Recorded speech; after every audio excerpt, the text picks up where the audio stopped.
Just because the school bell witnessed the entire process of my transmigration here, and also knows the mission the system gave me, which is to win her over at all costs. So she looked at me with an arrogant expression. From now on, you are my dog. As your master, I order you to give up your university admission spot to my younger brother. Really, her younger brother? Why did the system say he was the unattainable moonlight of her heart? I directly interrupted her. I refuse. I turned to leave. The system's warning echoed in my mind. Host, I brought you to this world for you to win over Liu Ruyan. You must slowly win her affection and eventually gain her love. I frowned. Is her love such a big deal? I have to give it my all, not for money, not for power, but for the love of a woman who could change at any moment? The system tried to coax me. But look, the female lead is really beautiful. Is that so? In the young woman's eyes, there was a hint of contempt, as if she had already won. I'm not the first transmigrator, am I? Liu Ruyan raised an eyebrow. You're quite clever. Then where are the previous transmigrators? Liu Ruyan said nothing, but gave a meaningful smile. They're all dead, aren't they?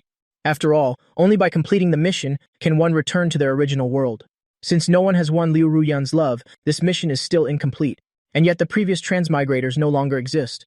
The corners of the woman's lips curled up slightly as she slowly opened her mouth. One fell madly in love with me from the start and eventually jumped off a building due to unrequited love. Another served me loyally with his abilities, but after being drained of all his value, he died a miserable death from illness. Someone else did all kinds of dirty work for me and has been silenced. After she finished, she looked at me teasingly. Let's make a bet. Let's see how long you can last before you're on your knees begging me to grant you a little affection, she said, a crazed excitement glinting in her eyes. With your strength one day, I retorted. What's wrong? Can't you live past tomorrow? Why the rush? A blaring alarm immediately sounded from the system in my head. If you don't turn back now and seriously work on winning Liu Ruyan's affection, he'll have no choice but to use forceful measures on you.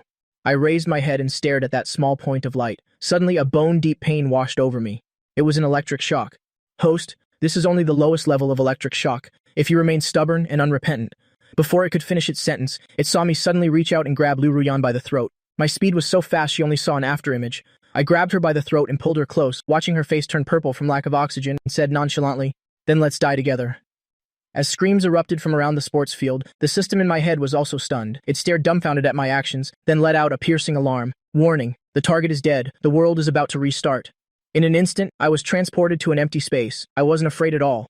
On the contrary, I grabbed the system's small point of light and, without a word, threw a punch. A blood-curdling scream echoed in my head. I chuckled smugly. Another heart-wrenching electric shock coursed through my body, even more painful than the last. Without hesitation, I landed 5 consecutive punches on the point of light. Meanwhile, it showed no mercy, electrocuting me 4 times. Each time, the pain was so intense my face contorted, but no matter how painful it was, I clenched my fist tightly, not saying a word, just punching into the point of light. You'd better electrocute me to death right now, because if I have even a single breath left, it'll punch you to death. After saying that, I landed 3 more punches. Let's see which one of us dies first. After being knocked out 3 times in a 4-hour standoff, the damn system finally conceded defeat. I was wrong. I shouldn't have brought you here. It'll send you back right now. You dare? I picked up the system, which had clearly come dim and battered, and questioned it coldly. Send me back, and then grab a few more innocent people to serve as blood bags for Liu Ruyan, for her to insult and enjoy their begging and their deaths? I asked coldly. Do you know how many cuts death by 1,000 cuts requires? The system answered unconsciously. 3,357 cuts. Correct. Not a single one less. I took the fruit knife from my pocket and waved it, pretending I was about to stab the system, which made it tremble with fear. I won't send you back anymore. I won't. I really won't. My great ancestor, what just happened, must not be revealed to Liu Ruyan in any way. Big bro, rest assured, our systems can only connect privately with the host. Aside from the initial handover phase, no one else in this world can see or hear the system. Good now. Give me all the information on Liu Ruyan and that younger brother of hers. Remember, I want everything. After a dizzy spell, I was back in the original scene. It was still the same sports field, still the same love letter, and Liu Ruyan with a cold expression in front of me. An excited smile spread across my face as I prepared to make my move. Liu Ruyan suddenly spoke up. I need some time to think. I narrowed my eyes slightly, the killing intent in them replaced by suspicion. Meanwhile, Liu Ruyan, standing before me, had her hands hidden in her jacket pockets, trembling uncontrollably. Her palms were covered in a cold sweat. When her neck was snapped, that suffocatingly painful sensation still lingered distinctly around her. Liu Ruyan's heart was pounding violently. She could almost hear it thumping in her chest, but she had to force herself to remain calm. If this lunatic in front of her detected any weakness, she would surely die. Sensing my scrutinizing gaze becoming increasingly dangerous, Liu Ruyan nervously swallowed and pointed to the love letter in my hand. Is that for me? I tilted my head slightly and gave a small laugh. That's right. Pausing for a moment, she added, Then you should think it over carefully. After Liu Ruyan finished speaking, I tossed the love letter to her, then turned and walked away. Ding! Daily mission complete. Please continue to work hard, host. From behind, Liu Ruyan watched my departing figure, frantically touching her own intact neck, panting as if she had just escaped death. She cursed inwardly. What a psycho who doesn't play by the rules. Who the hell starts by killing someone right off the bat? Is he insane? I followed the original owner's memories to the classroom at the far end of the third floor of the lecture building. Just as I was about to push the door open, a male student came out, talking and laughing as he pushed the door. The two of us made eye contact instantly. The male student stared blankly for a few seconds, then a mocking smile spread across his lips. Hey, you're back from entertaining guests? As soon as he said that, a burst of derisive laughter erupted from behind him. I paused in my step, turned my head, and looked coldly at the student. What did you just call me? Xiao Jibo was stunned by my question and answered reflexively, Hey! Before he could finish his word, a sharp pain suddenly shot through his scalp. I grabbed his hair and mercilessly slammed his head against the iron door. In an instant, he felt an unbearable pain across his entire face and couldn't help but let out a blood-curdling scream. I grabbed his head and pulled it back, forcing him to look up at me, and asked again, What did you call me? Xiao Jibo felt a chill run down his spine from my gaze, but he quickly recovered. He had just been grabbed by a good-for-nothing who used to let people bully him and had his head slammed into a door in front of everyone.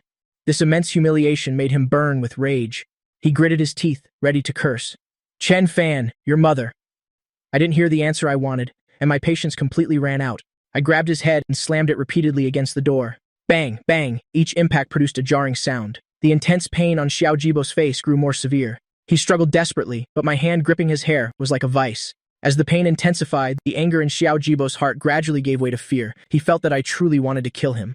The continuous loud noises jolted the other students out of their shock. Some of the more timid ones screamed in fear. Xiao Jibo's friends finally came to their senses and rushed forward to intervene. That's enough, Chen Fan. You're crazy. Let go now. Hey you, what are you doing? Let go. I stopped slamming him, raised my head, and shot a cold glance at the ones who were trying to stop me.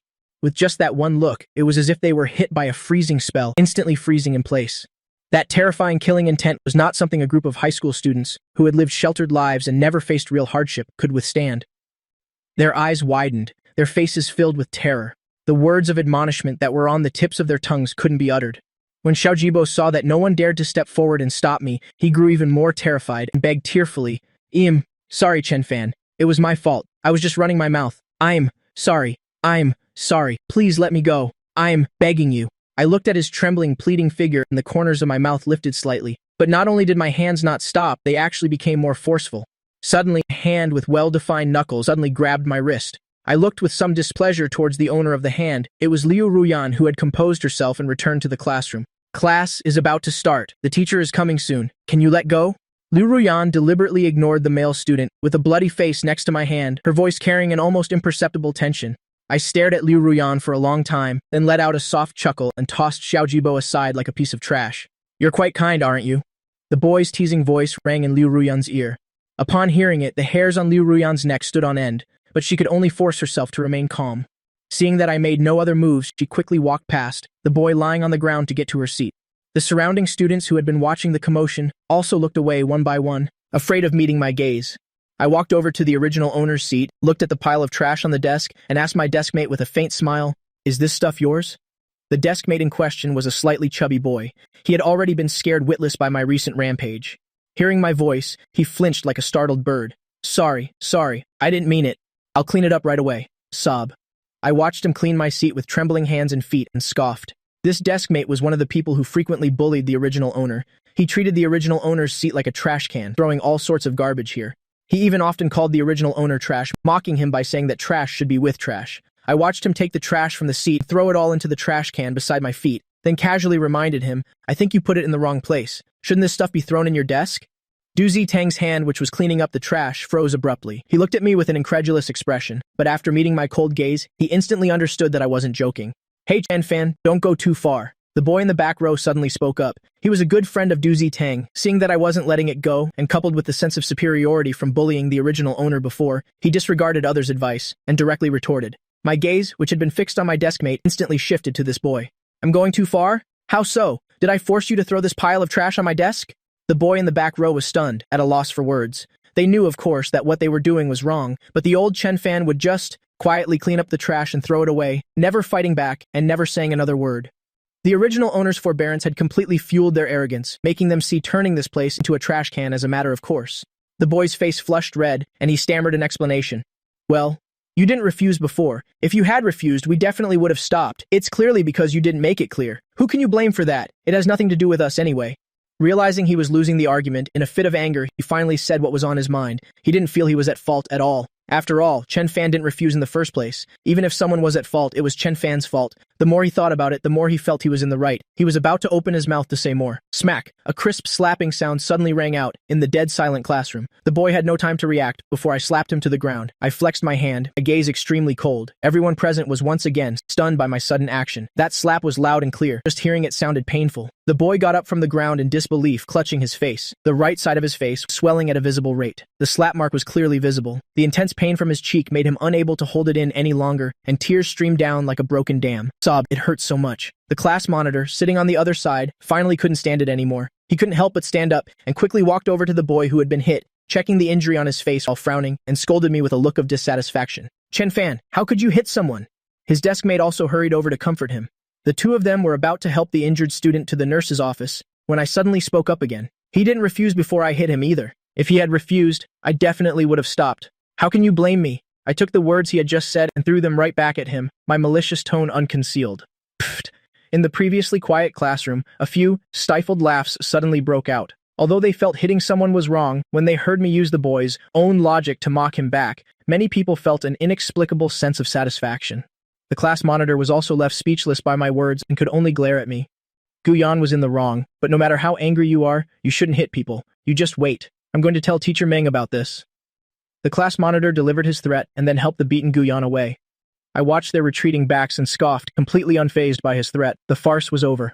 I once again looked towards my deskmate. Just a moment ago, he had placed high hopes in his buddy, but ended up seeing Guyan get beaten so miserably. Now he was already trembling with fear. Seeing him pause in his cleaning, I chuckled softly, my tone carrying a hint of mockery. Why did you stop? Do you want to go with him?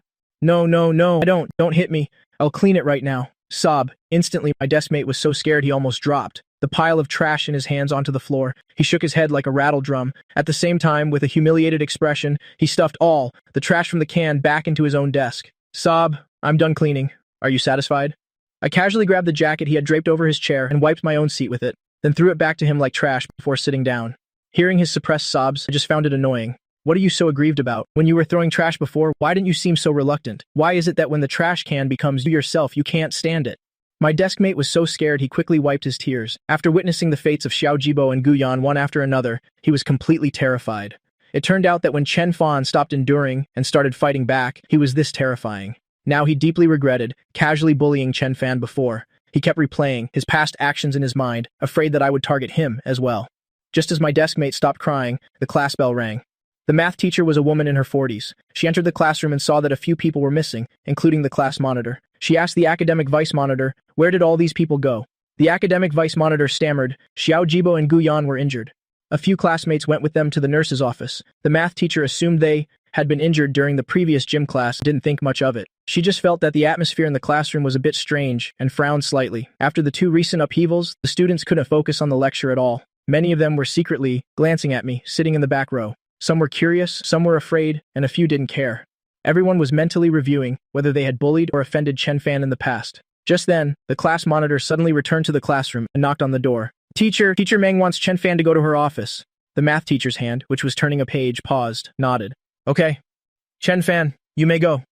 I stood up and walked out of the classroom. As I walked past the class monitor, he deliberately made a "you're dead" meat face at me.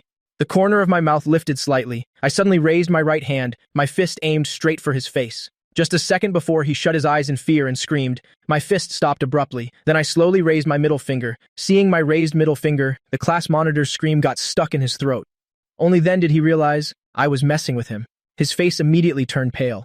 Pfft! Ha ha! Quite a few students witnessed this scene and couldn't help but laugh out loud. When I reached the door of the head teacher's office, I could still hear Guyan's crying, as well as Xiao Jibo's snitching. I calmly pushed open the door, and my eyes met Xiao Jibo's. Xiao Jibo, who was rambling on and tattling, suddenly fell silent the moment he saw me. The wound under the gauze on his head seemed to start throbbing again. Teacher Meng was comforting Guyan, and hearing the commotion, she curiously turned around to look. She saw me standing at the door, silent and without a word. She looked at me in astonishment, her heart filled with disbelief. Is this still the Chen Fan she knew? This was the first time during her tenure as head teacher that she had seen Chen Fan's full face. Although his figure was thin, his delicate facial features were clearly visible. Right now, Chen Fan was just standing there quietly, his gaze so calm it was a little strange.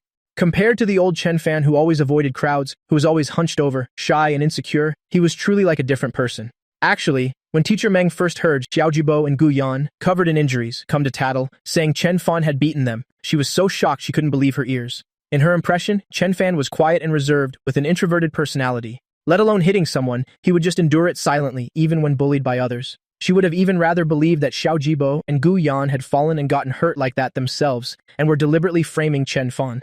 It wasn't until Xiao Jibo and Gu Yan confirmed it multiple times, and the students with them also testified one by one, that she reluctantly accepted this fact. Gu Yan's insistent sobs beside her pulled her back to reality. She frowned, trying to ignore the change in me, and questioned me sternly. Chen Fan. Xiao Jibo and Gu Yan said, that you hit them, is that right? I admitted it bluntly. I hit them. Teacher Meng, see? He admitted it. We weren't lying. He was the one who hit us. Sob. My face. My face hurts so much. Teacher Meng. It was Chen Fan who hit me.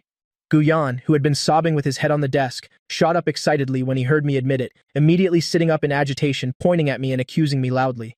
Teacher Meng, you didn't believe us, but he's admitted it himself. He was the one who did it. He grabbed my hair and slammed my head against the wall. He really wanted to kill me. Xiao Jibo beside him also echoed Gu Yan's words, clutching his wounds, looking at me with an angry expression. His eyes were filled with hatred. Every time he recalled that scene, Xiao Jibo felt he had suffered the ultimate humiliation.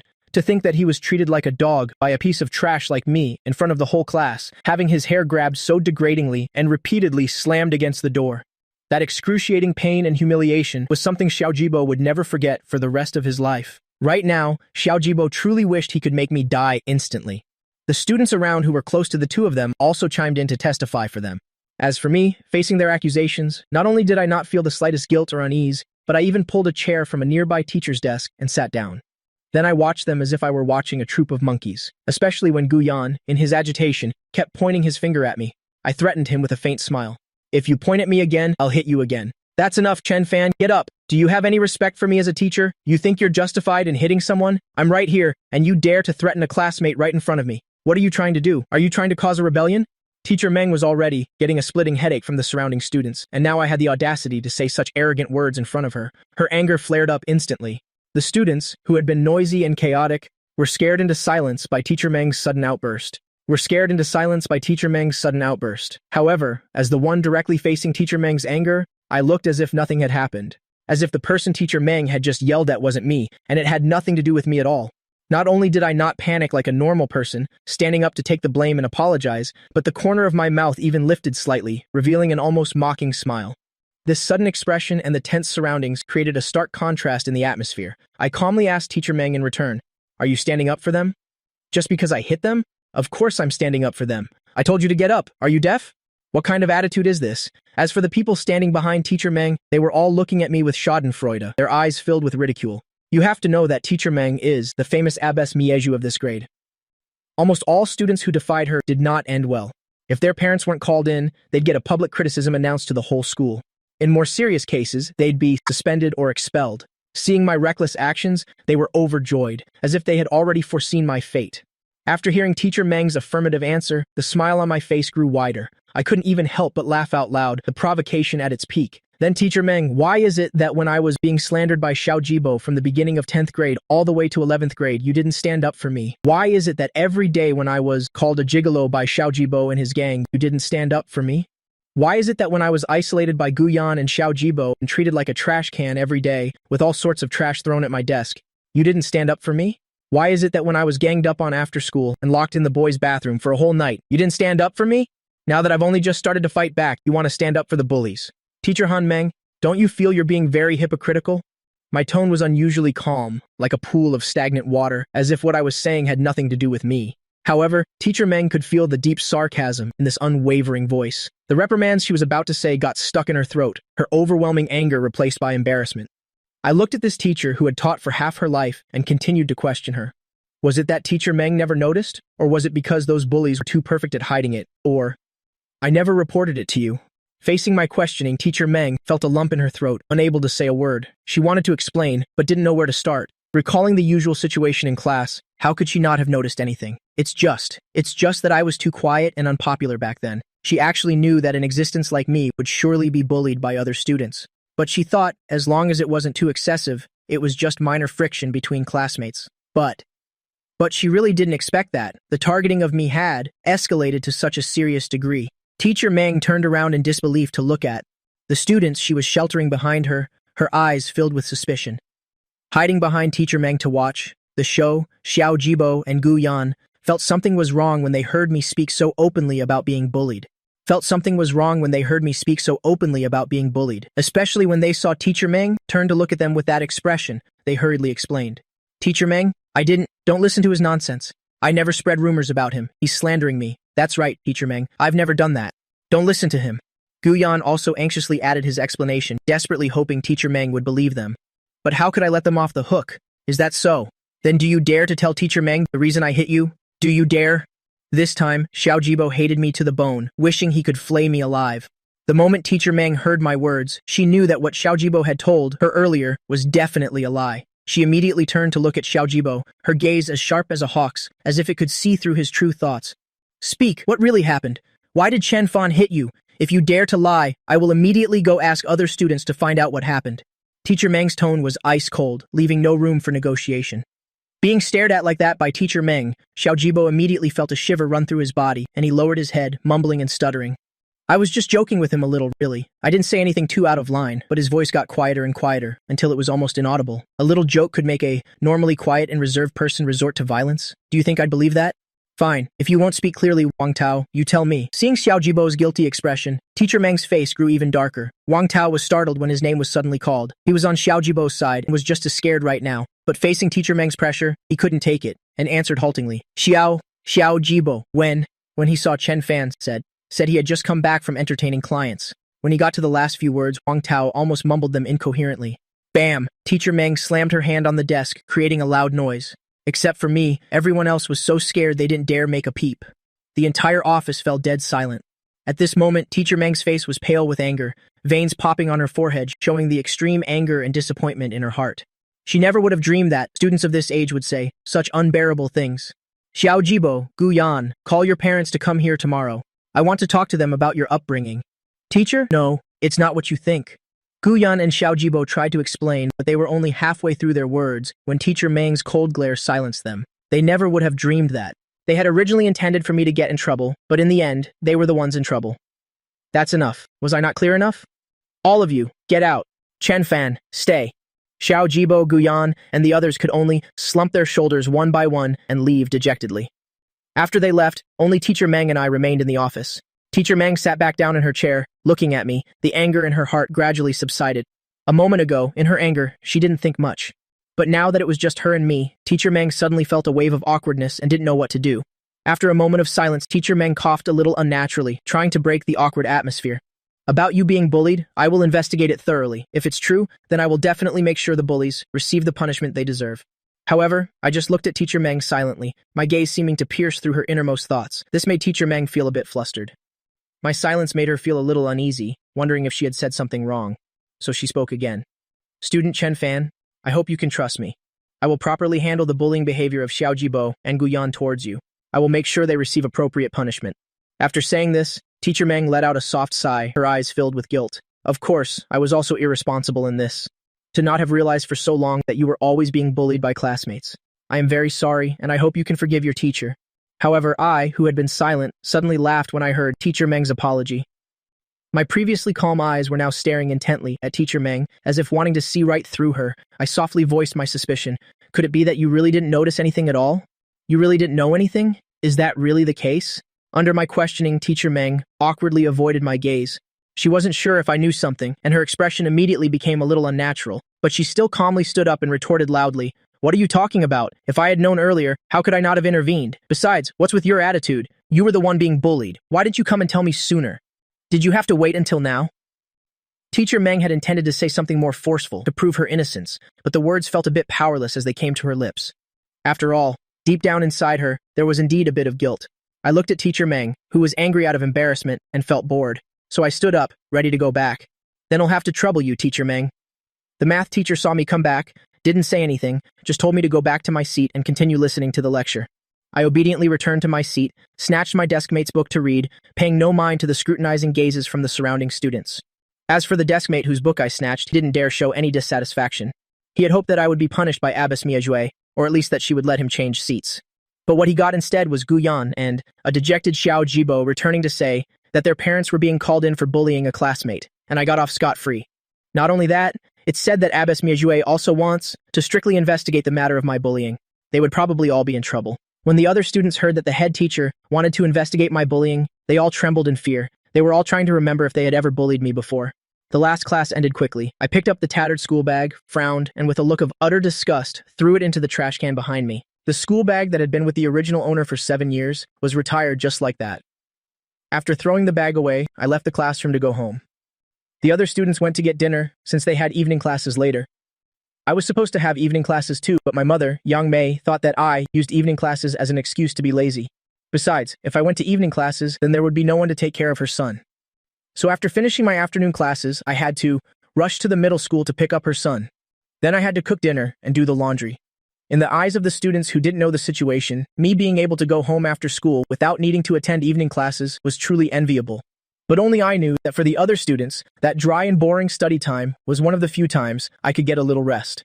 My home is some distance from the school. Normally after school I had to run to Fang Wei's school to pick him up and carry his bag for him, but the current me couldn't care less if Fang Wei lived or died. Since entering the infinite world, I've never gotten to experience the life of an ordinary person.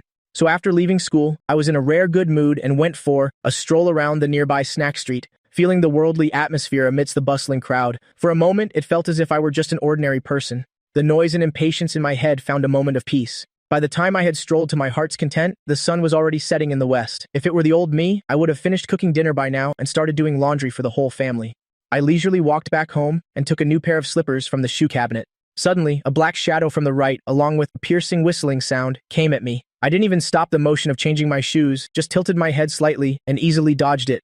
Bam! Along with the sound of a heavy object hitting the ground, came Fang Wei's cursing in a fit of rage. Chen Fan, you piece of trash, you dare to dodge! Look at the time! How dare you not come to pick me up? Are you looking to die? Get out! After changing my shoes, I glanced out of the corner of my eye and saw that what Fang Wei had just thrown at me was a glass ashtray. Clearly, Fang Wei didn't see me as a person at all. If I hadn't dodged just now, my head would surely have been smashed open and bleeding. I ignored the fuming Fang Wei and instead took another look at the family photo on the shoe cabinet. In the photo, my father and mother both had gentle, benevolent smiles on their faces. They were both holding a young Fang Wei, looking perfectly happy. It's just that I wasn't in it. Fang Wei's eyes widened, looking in disbelief at the person before him. This person who was usually timid and fearful, who always obeyed him, actually dared to ignore him. Not only that, I even dared to wear the new slippers his mother bought. Fang Wei immediately flew into a rage, his face flushing red, his hands clenched into fists. You dare to wear the new slippers my mom bought? Take them off. Are you even worthy? Are you trying to rebel today? I'll kill you, believe it or not, you damn stray dog. He was in the middle of puberty, and his voice was unpleasantly shrill, as if it could pierce eardrums. I frowned in annoyance, my cold gaze landing on Fang Wei, who was standing on the sofa, screaming madly. Fang Wei, due to Yang Mei's pampering and indulgence, had become very fat. He was 1.6 meters tall but weighed 85 kilos. His face would flush red with anger. Cat got your tongue? Asking you a question. Before I could even say a word, Fang Wei's curses grew louder. As he spoke, he aggressively strode towards me. His already ugly face was now twisted and ferocious with anger. A vicious glint flashed in his eyes, tinged with a hint of excitement. Fang Wei is a typical bully who only preys on his own family. At home, he's Yang Mei's precious son, a revered crown prince. But at school, Fang Wei was called damn fatty by other students. His situation at school was no better than the original owner's. This huge discrepancy caused Fang Wei's ridiculous self-esteem to take a heavy blow. Therefore, at home, he took pleasure in tormenting me, trying to find some balance at the original owner's expense. I watched Fang Wei struggle to roll off the sofa, raising his fist as he approached, and rarely, I frowned. So disgusting. The fat on Fang Wei's body jiggled, with his every movement like a moving slab of pork belly. Disgusting, greasy. So before Fang Wei could get close, I directly lifted my leg and kicked towards him. The kick was clean and decisive and extremely fast. Fang Wei didn't even see my action clearly. He just felt his vision blur, and then a sudden, intense pain shot through his stomach. Then his whole body was like a kite, with a broken string flying outwards.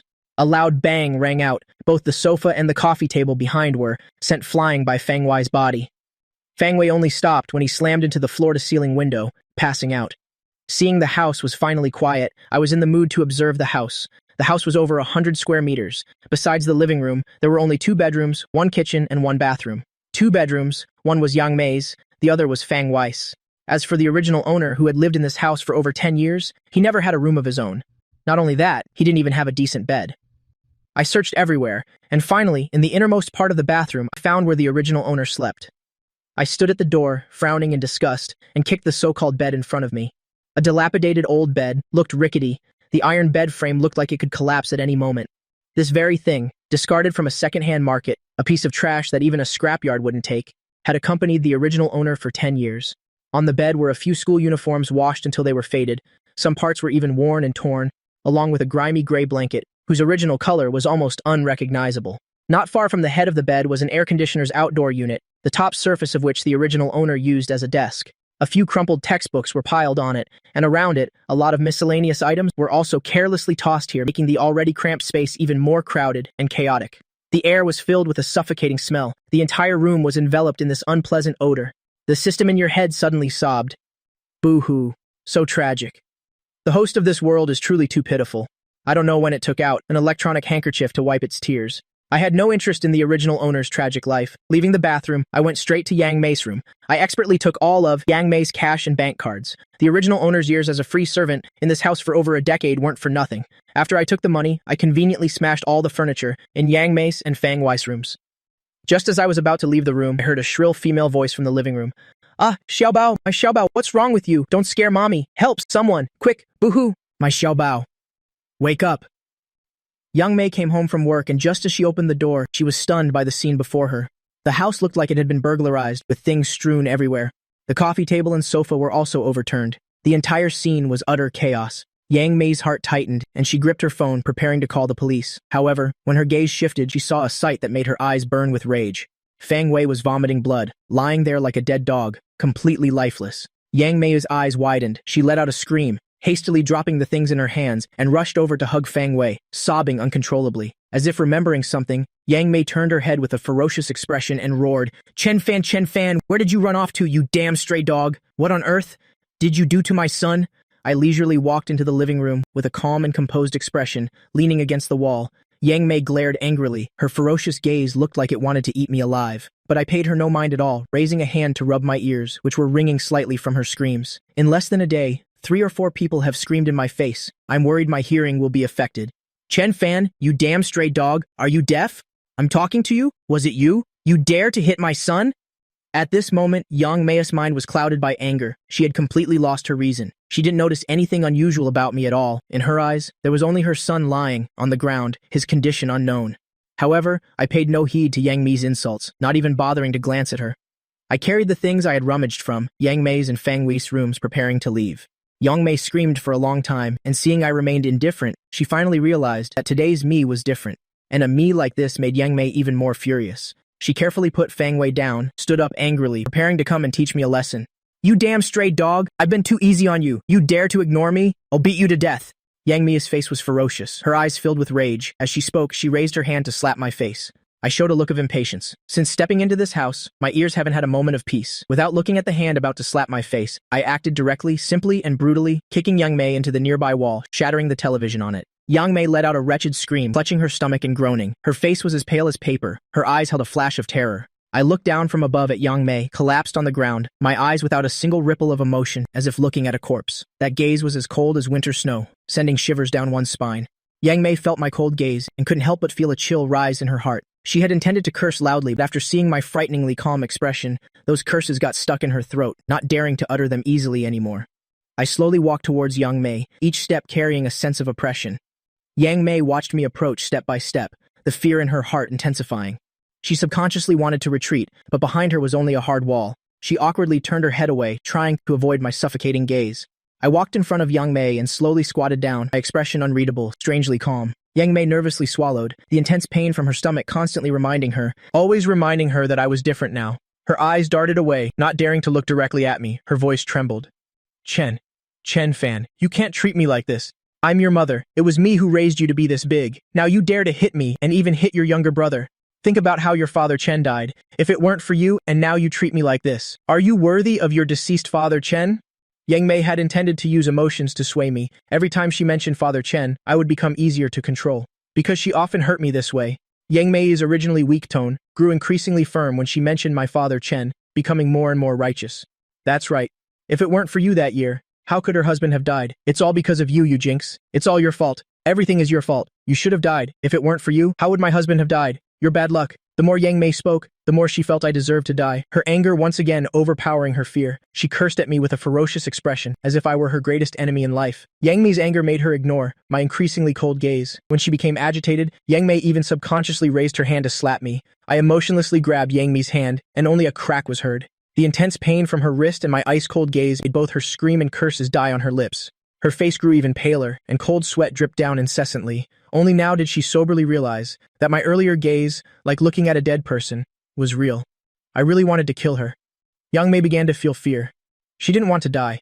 Her Xiaobao was still young, and she hadn't yet had the chance to enjoy a life of luxury and wealth. Seeing Yang Mei with her head bowed in complete silence, I used my other hand to pinch Yang Mei's chin, forcefully lifting her head, forcing her to look directly at me. Yang Mei's chin ached from the pinch, but she couldn't break free. She could only be forced to face my terrifyingly calm eyes. You hate me this much? My voice was so calm it was almost cold, as if I were talking about something unimportant. Is it because I caused your husband's death, or is it because I was never your son to begin with? This sentence was like a sledgehammer blow, striking Yang Mei's ears and making them ring. Her pupils suddenly constricted, and her breath hitched. Her previously avoidant gaze was now frozen on my face. Her lips trembled slightly, but she couldn't utter a single sound. He knows. How could he possibly know? Yang Mei's mind was in turmoil. The secrets she had buried deep, the truths she thought would never be exposed. You are my son. What nonsense are you talking about? I gave birth to you. I gave birth to you. Yang Mei's voice was shrill and hoarse. She frantically refuted, as if squeezing the words from deep within her throat. Yang Mei looked at me, her eyes wide, the whites of her eyes filled with bloodshot veins. Her facial muscles twitched from the extreme emotional fluctuation, looking ferocious and terrifying. Her voice grew louder and louder, as if doing so could prove her words were true. However, I remained expressionless. I grabbed Yang Mei's broken hand and brought it before her face. See your thumb? Your thumb and your husband's thumb are a joint shorter than a normal person's, short and stubby, truly ugly. This is a dominant gene that is certain to be passed down to the next generation. Your precious son has the exact same finger, but I don't. The meaning behind that. Do I need to explain it further for you? Yang Mei's body trembled violently, looking at her own rough fingers. She wanted to retract them to hide them. Yang Mei's breathing became more and more rapid, as if she could suffocate at any moment. Her lips trembled. Unconsciously, she continued to refute.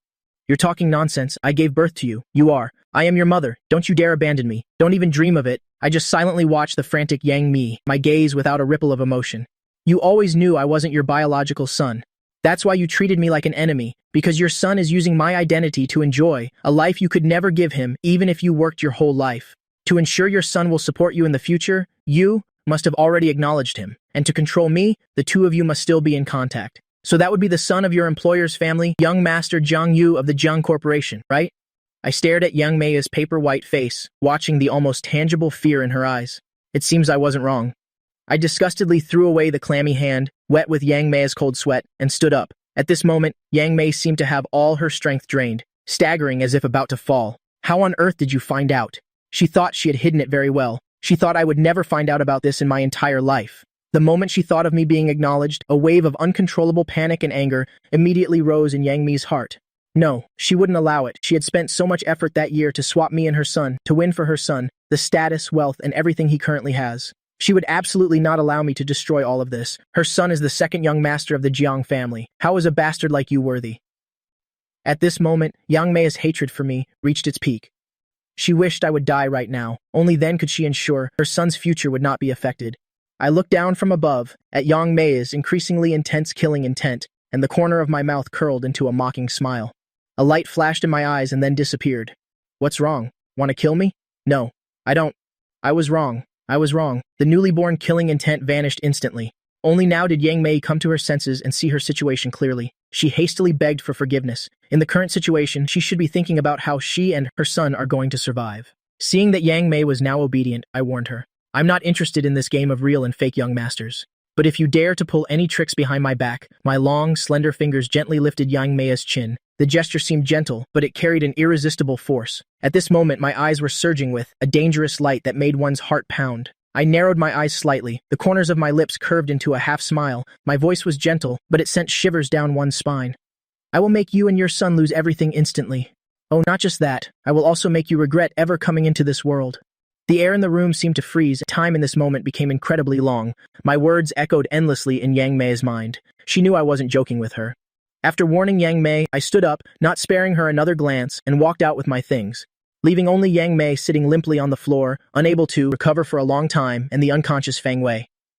A long while later, Yang Mei finally reacted. With her remaining hand, she tremblingly took out her phone to make a call. Beep, beep. After a moment, the call connected. "Didn't I tell you not to call me casually?" An annoyed male voice came from the other end of the line. Hearing her son's voice, Yang Mei finally couldn't hold back her tears. She was so scared. "Xiao Yu, what should I do?" "Chen Fan. He knows about his true identity. What should I do? What should we do?" Crash. On the other end of the line, Zhang Yu was startled and accidentally knocked over his teacup. He didn't have time to wipe the tea stains on his clothes. He hurriedly went into the bathroom and locked the door, anxiously asking, "How did he find out? Did you slip up somewhere? How could you be so stupid?" Hearing Zhang Yu's scolding, Yang Mei explained while sobbing, "It's not Xiao Yu. It wasn't me. It was him. He figured it out himself. He said something about how my fingers and your father's are short and thick. Said it was some kind of dominant gene, that it would definitely be inherited. You and Xiaobao. Then he guessed that he was switched. What should I do? Xiao Yu, what are we gonna do?" The more Zhang Yu listened, the colder his heart became. He looked at his own thumb. It was indeed a section shorter than a normal person's, and no one in the Jiang family had fingers like that. Zhang Yu clenched his thumb tightly, the malice in his eyes becoming tangible. Trash, all of them are trash. It's all because of his trash parents. It's one thing that they have no money or talent, but even their genes are of such poor quality. The only thing his mother did right was swapping him with Chen Fan that year. What now? How should I know what to do? It's all your fault. It's all because of you. I told you from the beginning, while he was still young, to kill him to prevent future trouble. What did you do? You insisted on keeping him alive to serve that useless son of yours. Now look, he knows. You're asking me what to do? When Yang Mei came to work for the Jiang family as a maid, Jiang Yu already knew the whole truth. At only 7 or 8 years old, he had already suggested that Yang Mei create a few accidents to kill me. But at that time, because Yang Mei had to work, she had no way to take care of Feng Wei. So to spare her precious son from suffering, she rejected Zhang Yu's suggestion. As for me, when I left Yang Mei's house, many shops on the street were already closed. I raised my head to look at the sky and suddenly took a deep breath. In the air, there was none of the persistent, musty smell and cheap perfume from Yang Mei's house. Instead, there was the fresh scent of trees and earth, pure and natural. This feeling was like a long, paralyzed life, had a crack torn open, finally able to breathe real air. Suddenly, a light breeze blew by, and I seemed to hear a faint thank you in the wind. The sound was intermittent, as if carried by the wind, yet it also seemed to emerge from the depths of my heart. Perhaps the original owner never thought that the freedom he had always longed for could be obtained so simply. I shook Yang Mei's wallet and walked in the opposite direction from her house. By the time you found a suitable hotel, it was almost dawn. I immediately booked the presidential suite for a month. Ever since I exposed my identity in front of Yang Mei, the system's storyline program reminded it. After its host unlocked the hidden storyline, it had been in a crashed state. For a rookie system that had just started working, this was still too shocking. The probability was even lower than winning 10 billion from a lottery ticket, a hidden storyline. Oh my, its host could actually unlock it so easily. Who said its crazy host wasn't good? He was so good. It absolutely loved him to death, especially when it opened the dedicated system communication channel. As expected, its serial number and the achievement it had just unlocked were scrolling across the entire screen as an announcement. It was even deliberately displayed in a large, bold, yellow font. This was a treatment that not even a veteran system with hundreds of years of service would often get. Host, you unlocked the hidden storyline. Oh my god. I knew I didn't pick the wrong host. My just relaxed brain was assaulted by the system's piercing scream, making my temples throb. Shut up. After being scolded, the system hurriedly covered its small line-drawn mouth. It was just still too excited, bouncing around in the electronic space. The system's sudden scream gave me a headache. What's a hidden storyline? The system's electronic voice was slightly distorted with excitement. It held its face, extremely thrilled. A hidden storyline is like an Easter egg in a game. Not only are the trigger conditions very special, but they are also extremely rare. If you can unlock it, it's not just an honor, but more importantly, there will be a super generous reward. Coincidentally, the reward for unlocking the hidden storyline for the first time is still in your mailbox. I'll take it out for you to see. With that said, the system opened its control panel, clicked on the mailbox, and presented the rewards in front of me. 1,000 accumulated points. Wish Granting Card, X1. 120-minute Time Reversal Card, X10. Universal Key Card, X1. Mission Completion Card, X5. Besides these, you, the host, have also unlocked the system store ahead of schedule. You should know that to unlock the system store, the main mission progress must be past the halfway point. For rookies, like us who just started, this is a huge gain. You can get anything you want in the store. The system looked at these rewards so excited that tears flowed from the corners of its mouth. If the host can clear the game, wouldn't the clearance reward be even more generous? The system didn't dare to think further. It was afraid it would drool even more. It continued to entice me. Host, look. For example, this wish-granting card. As long as you silently think of what you need, it can conjure it for you immediately. Not to mention other items like the time reversal card or the universal key card. I'll open the system store for you to see. In here, we have everything from a toothpick to a nuclear weapon. We have it all.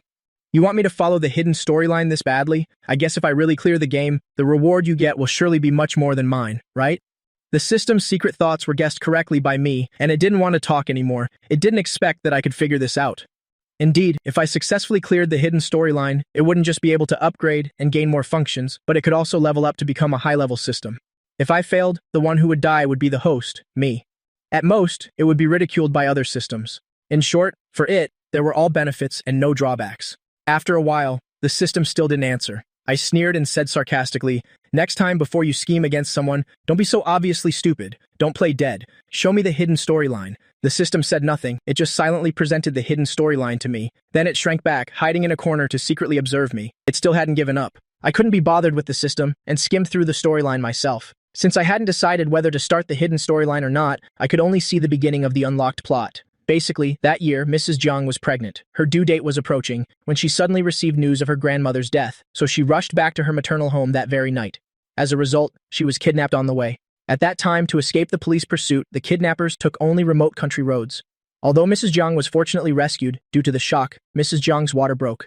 Because it happened so suddenly, there was no time to transfer Mrs. Jiang to a large hospital. The accompanying doctor made an immediate decision, directing the convoy to the nearest town, health station to prepare for the birth. The entire labor process lasted for 6 hours. When the baby was finally born, everyone breathed a sigh of relief. However, this joy was short-lived. Mrs. Jiang suddenly began to hemorrhage severely. Fresh blood instantly stained the entire delivery bed. At that moment, everyone's attention was focused on Mrs. Jiang. The newborn baby boy was hastily cleaned and taken to the nursery. At that time, Yang Mei was also giving birth at that health station. Because she was in good health, after giving birth, she still had the energy to ask around about which rich lady had come here to give birth. When she learned it was the lady of the Jiang family from the Jiang group, who had to give birth here due to an accident, and had also given birth to a son, Yang Mei's heart was stirred. Looking at Mrs. Jiang's hospital room, surrounded by people, and looking at the nursery with only one nurse on duty, the look in Yang Mei's eyes kept changing. Finally, her gaze became firm. She suddenly understood the hint that fate had given her. Yang Mei's cousin was a nurse at this health station. Taking advantage of everyone's attention being on Mrs. Jiang, she snuck into her cousin's break room, found a nurse's uniform, and changed into it. She put on a mask, then went to the nursery saying it was time to take the baby from Yang Mei's bed, number 7. The nurse in the nursery didn't suspect anything. Because of Mrs. Jiang's situation, the hospital had already mobilized nurses from other departments to help, so she let Yang Mei in. Yang Mei looked at her own son, and next to him was Mrs. Jiang's son. Her heart pounded in her throat. Her hands trembled, but her actions were swift. She swapped all the belongings of the two newborns. She gave her son one last look, then picked up Mrs. Jiang's son and left. Yang Mei's hands were shaking. She looked down at the baby in her arms. It wasn't her child, but the true young master of the Jiang family. The baby was sleeping soundly, completely unaware that he had been swapped. From this point on, fate was altered. For a moment, Yang Mei almost regretted it. If she were discovered, she would definitely go to jail. But the next second, she gritted her teeth. No, she couldn't turn back. She remembered the diamond-studded watch on Mrs. Jiang's wrist, and remembered Mrs. Jiang being surrounded by people. Her son was now the Jiang family's son. In the future, he would live in the best house, attend the best school, and live the most luxurious life. And she, Yang Mei, as the biological mother of the Jiang family's young master, might one day also enjoy the benefits.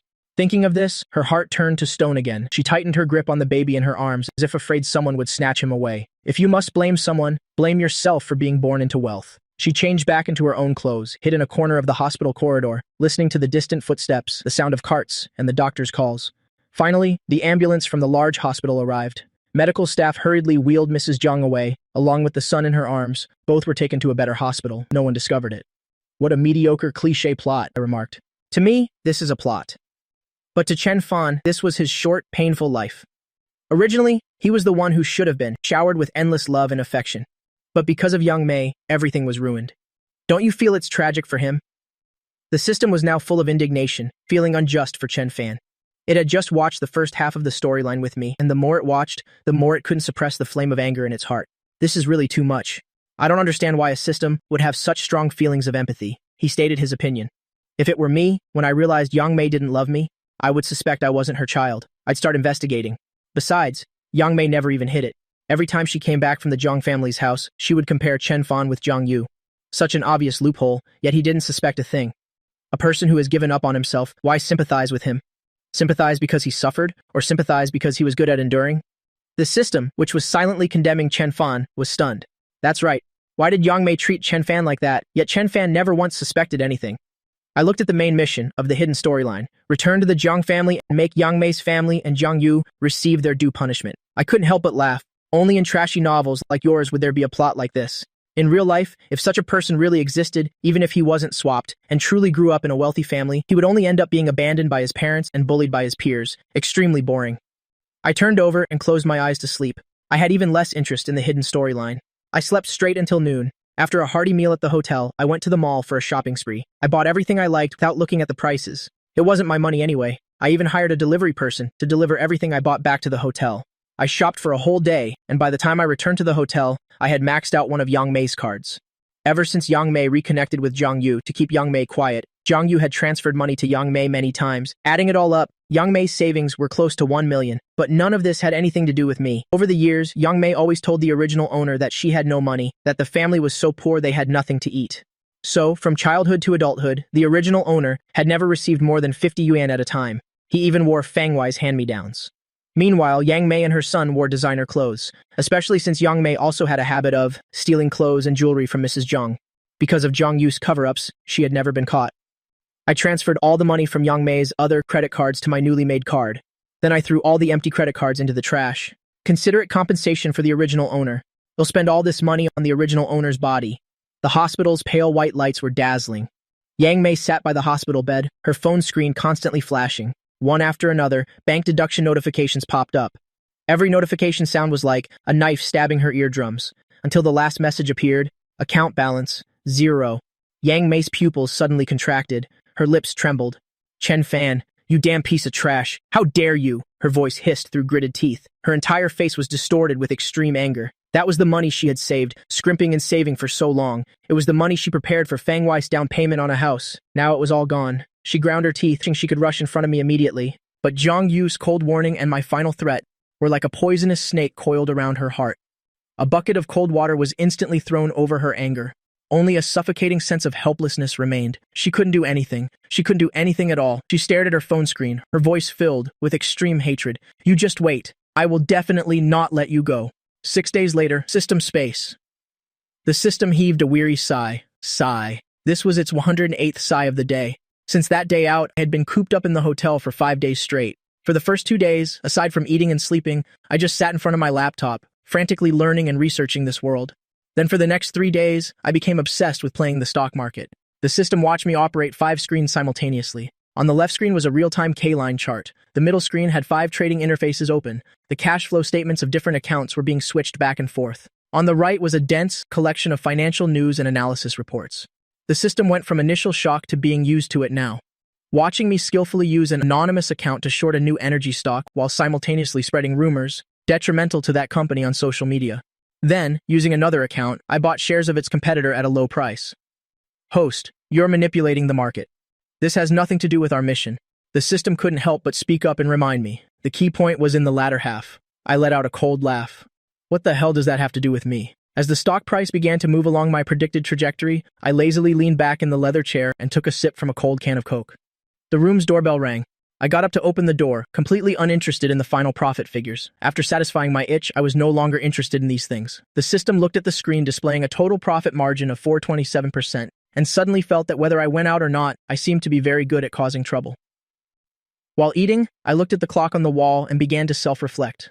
I seem to have been a bit degenerate these past few days. I originally intended to check the stock market situation, but ended up getting an itch to trade and coop myself up for another 3 days. Internet addiction is truly harmful. However, my one bout of internet addiction caused a huge storm in the financial world, attracting the surprise and attention of countless powers. Amidst the storm, all sorts of speculation and rumors emerged. Everyone was guessing who this mysterious trader could possibly be. I resolved to change my ways and decided to go back to school tomorrow. I looked at today's mission, send a message to Liu Ruyan. Without thinking, I directly opened Liu Ruyan's chat box. After getting her phone number, I sent Liu Ruyan a single period, just because. Yes, and the system, which witnessed all of this, very good, very casual, simple and crude, very fitting for your image of having no moral bottom line. Liu Ruyan replied with a question mark. Then she continuously sent messages. Who are you? How did you get my number? I frowned, feeling annoyed, so I blocked Liu Ruyan. Just a casual thing to do. Meanwhile, Liu Ruyan on the other end was texting and saw a red exclamation mark next to her sent message. Her face was full of confusion. Then she got so angry she laughed. This was her personal phone number. Besides relatives and a few friends, she had never told anyone else. But today, she suddenly received a strange message, and opening it revealed just a period. Liu Ruyan's heart tightened, thinking it was some of the people who usually disliked her and had gotten her number somewhere. To clarify their intentions, Liu Ruyan proactively replied, wanting to fish for some information, but as a result, she was blocked after sending only a few messages. Liu Ruyan was speechless. She was originally going to delete the message, but my face suddenly appeared in her mind. As if possessed, she canceled the deletion. Ever since she found out I was also a pursuer, Liu Ruyan had been anxious and afraid for days, afraid that I would snap her neck if I was displeased. As it turned out, I hadn't come to school for 6 days, making her worry for nothing all this time. That's good too. Liu Ruyan prayed silently, hoping I would never come to school again. Unfortunately, you get what you hate. On Wednesday morning, as Liu Ruyan was walking towards the academic building while thinking about last night's difficult math problem, as she turned the corner of the building, her right ear suddenly caught a fleeting voice. Liu Ruyan. Good morning. The blood in Liu Ruyan's body seemed to freeze and the hairs on her body stood on end. She saw me, whom she hadn't seen for 6 days, standing next to her, smiling at her. Hi, class is about to start, let's hurry. Liu Ruyan heard her own dry voice, turned her head and stiffly lifted her feet to walk on. I looked at Liu Ruyan, who almost walked with her arm and leg on the same side, a dark glint flashing in my eyes. I leisurely followed behind her. Ting! Today's mission is complete. We hope the host will continue to work hard. Liu Ruyan heard a sudden electronic sound, and her heart suddenly breathed a sigh of relief. She thought that because of her previous change in attitude, I was continuing to test her. It turned out to be a mission. A mission is good. If it's a mission, then it's fine. Then she was still very willing to cooperate. Liu Ruyan and I entered the classroom one after the other. When everyone saw me walking behind Liu Ruyan, the noisy classroom suddenly fell silent for a few seconds. Seeing this, I looked up at everyone in the class. The classmates all averted their gazes one by one. The students sitting in front, behind, to the left, and to the right, including my desk mate, all pulled their desks and chairs away. Thus, around my seat, a vacuum was formed. As if I didn't see it, I sat down by myself. I unceremoniously took my desk mate's textbooks. As for my textbooks, they had been torn to shreds by the bullies in the first few days of school. My deskmate was about to argue, but was frightened by my sidelong glance. He couldn't utter a single word, so he could only hold back his tears under the pitiful gazes of those around him and bury his head on the desk to cry silently. Quite a few people lowered their heads with their friends, quietly discussing my change. Liu Ruyan's deskmate Zhu Ying also leaned close to Liu Ruyan's ear and exclaimed in a low voice, "Hey, Liu Ruyan, look, oh my god, Chen Fan has changed so much. I didn't expect him to suddenly become so handsome, especially the aura around him. Wow, it's amazing. By the way, why did you two come in together just now? Tell me the truth, do you know something?" Liu Ruyan shrugged, pushed Zhu Ying's head away, her tone nonchalant. "We just ran into each other on the way. What could I possibly know?" Zhu Ying shook her head and sighed. "I didn't expect this. Looks like Jibo Day brought this upon himself. The class heartthrob is about to change." Jibo Da. A flicker of interest appeared in Liu Ruyan's eyes. This was one of the most severe bullies.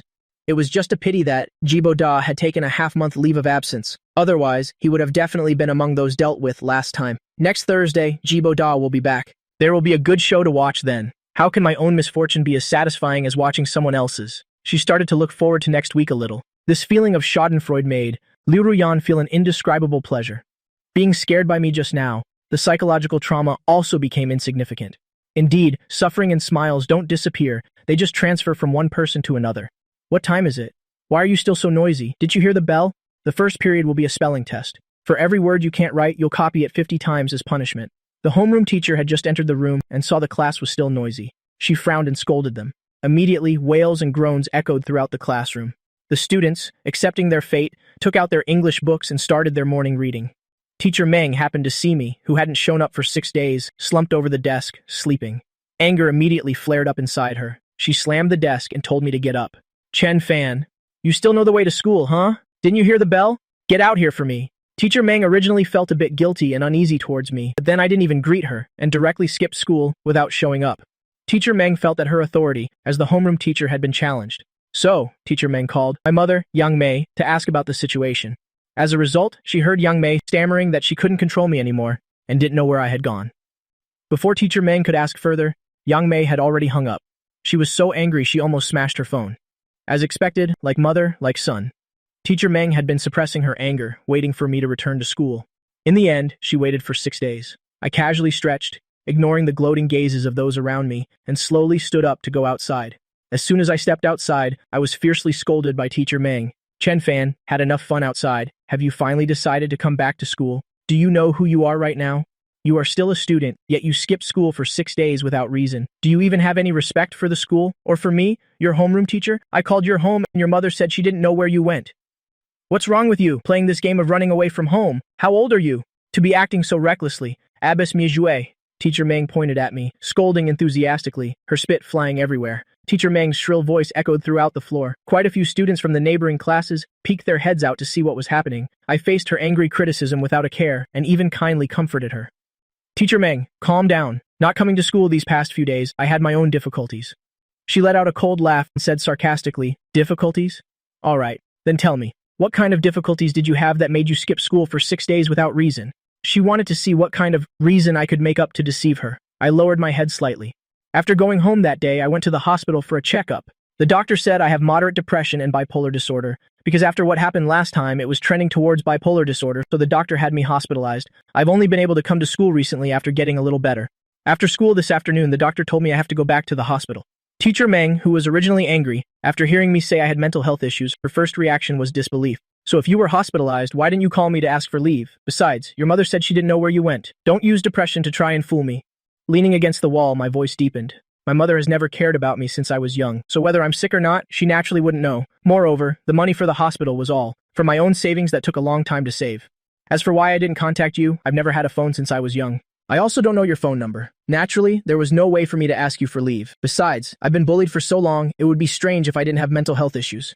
Teacher Meng was rendered speechless by my words. It's not about being afraid of 1,000 possibilities, but about the 1 in a million chance. If I really had a psychological illness and did something irrational, she couldn't bear the consequences. However, my last sentence clearly had a mocking tone towards her, making it impossible for her to save face. Teacher Meng coughed unnaturally, and her tone softened a few notches. "I know you feel wronged. Xiaojibo and Guyan, I have already met with their parents to talk. I've also sent them home to reflect on their actions.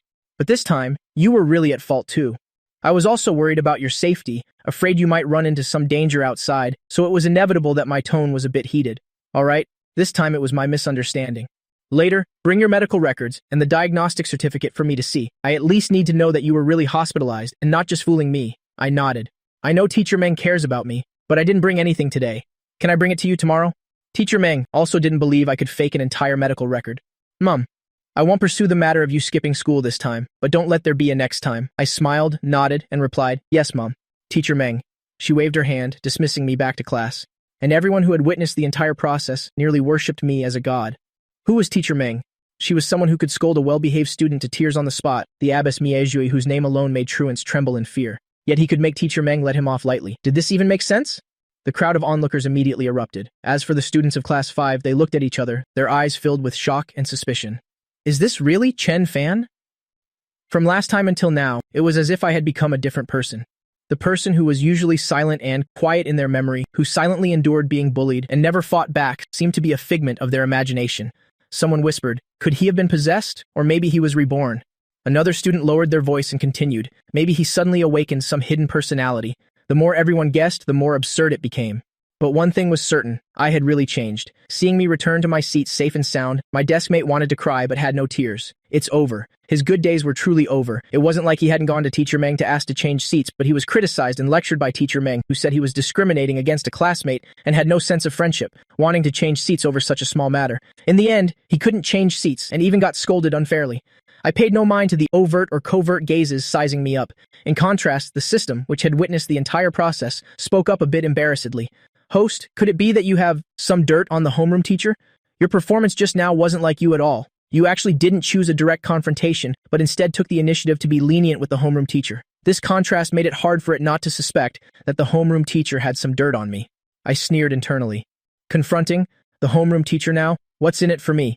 Besides, if I really pissed her off and she sent me home to reflect, are you going to do my daily missions for me? The system was at a loss for words. Then it spoke resentfully. But before, when I told you to do the mission, weren't you indifferent? It opened the history log and whispered, I threatened you with electric shocks and it was useless. You even threatened to drag me out and crush me to death. Why are you suddenly so proactive today? Seeing my expression darken, the system's voice grew quieter and quieter until it finally went silent. I slammed the English book shut with a thud. My eyes were full of impatience. What's it to me? I suddenly got interested. Is that not allowed? Seeing this, the system didn't dare to speak again and retreated into its electronic space. But the more it thought, the angrier it got. Yet it didn't dare to act out. It could only cowardly curse me for being erratic in its heart. And hearing the entire conversation between me and the system, Liu Ruyan didn't dare to make any move. Her back was straight, covered in a cold sweat. She seriously considered whether she should also ask for leave. If she couldn't provoke him, couldn't she at least hide from him? Chu Ying beside her was completely oblivious to her best friend's abnormality. She sat right by the hallway window, truly a prime spot for eavesdropping. Hey, Liu Ruyan, I heard everything. No wonder Teacher Meng let Chen Fan off so easily. It turns out Chen Fan was hospitalized these past few days. He said he has depression and bipolar disorder. Hey, you, do you think this is real? But thinking about it, it makes sense. I heard those scumbags Xiao Jibo have been bullying him since middle school. It would be strange if his mental state was normal. Before, Chen Fan could endure it, which also kept them from causing any trouble. Now that Chen Fan isn't enduring it anymore, it's all over. Not only did they get beaten up by him, but they also got sent home to reflect for 7 days. Serves them right. Liu Ruyan was pulled back to reality by Chu Ying's voice. She didn't feel any pity for me at all. She only felt that I was biding my time for something big. The me of today was not someone who would easily yield. My proactive show of weakness in front of Teacher Meng today definitely meant I needed to use Teacher Meng later. People like that usually have bigger schemes, as expected. From tomorrow onwards, she should still ask for leave. Although she couldn't hide for a lifetime, at least she could hide for a while. When the bell for the last class rang, Chu Ying looked surprised at her best friend Liu Ruyan, who was putting on her backpack. Why are you bringing your backpack if we're going out to eat? Liu Ruyan glanced at Chu Ying, her tone calm. I've taken a leave of absence. I'm not coming tomorrow. What? What are you taking leave for? Don't tell me you're sick too? Wait, if you leave, what will I do? Besides, that abbess, Mia Jue, Teacher Meng, actually approved your leave? Everyone knew that getting leave approved by homeroom teacher Meng was harder than ascending to heaven. Not only did you need a legitimate reason, but your parents also had to call and explain personally. The process was so cumbersome it was desperate. But everything has its exceptions. Liu Ruyan was that exception. As a student who was at the top of the grade in the teacher's eyes, she always had some special privileges. Liu Ruyan smirked slightly. Because I'm the top of the grade. As for you, just live however you live. I'm not your mother. Just then, Uncle Zhang drove up. Chu Ying didn't give up and clung to the car window. Last question. How many days did you ask for off? Liu Ruyan fastened her seatbelt and glanced up at her. Indefinite. He'll come back when I'm in a good mood. On Thursday, in the homeroom teacher's office, Teacher Meng frowned, her expression serious as she flipped through the medical records I gave her. After confirming there were no signs of forgery, her perpetually tense face relaxed. The diagnostic report showed that I indeed had moderate depression and bipolar disorder, but my condition was still within a controllable range, not requiring hospitalization for treatment, just periodic follow-up visits. Teacher Meng sighed softly. She put the medical record away and handed it back to me. Her tone was unusually gentle. Chen Fan, I've seen it. Yesterday I was too impulsive. From now on, if you face any difficulties in class, you must tell me immediately. I will definitely get justice for you. A dark glint flashed in my lowered eyes. The evidence I had carefully forged was now working perfectly. After I left, Teacher Meng rubbed her throbbing temples. This year, she was competing for the position of grade-level director. If rumors spread at this time that a student in her class had caused some trouble, she feared she might not even be able to keep her current position as deputy director. Teacher Meng looked up at the student beside her who had just finished asking a question and was about to leave, and waved her hand. Go to class 5 for me and call the class monitor and the psychological committee member here.